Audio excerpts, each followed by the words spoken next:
Thank you very much indeed, Judy, for that very warm introduction. Thank you to all of you for being here this morning. It is a real pleasure. The Conservative Party, of course, has the right to form the government of the UK and has indeed done that. But it was not the biggest party in 3 of the 4 nations of the UK, far from it, in fact. And so the legitimacy of its actions in those other nations comes very clearly into focus.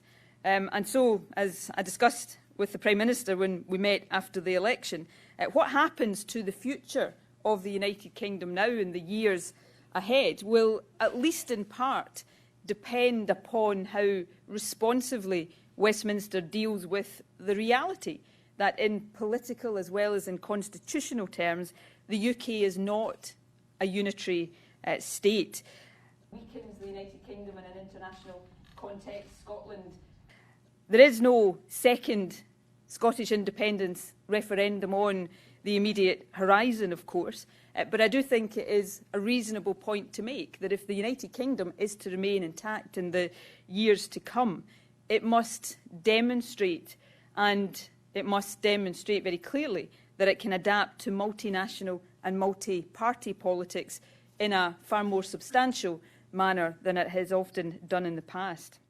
Now, here in the United States, of course, you are very used to the idea of 50 different state. I would argue, for many people in Scotland, the referendum on the EU simply isn't a priority.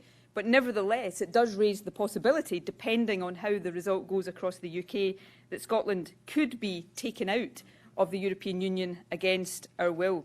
And that's why the European question is in some ways very directly linked to the question of how if Scotland does find itself taken out of the European Union against a vote in Scotland to remain in, then it could produce a demand for another independence referendum, which may well be unstoppable.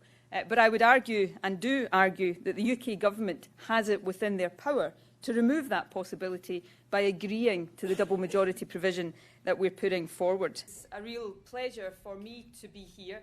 It's a real pleasure for me to be here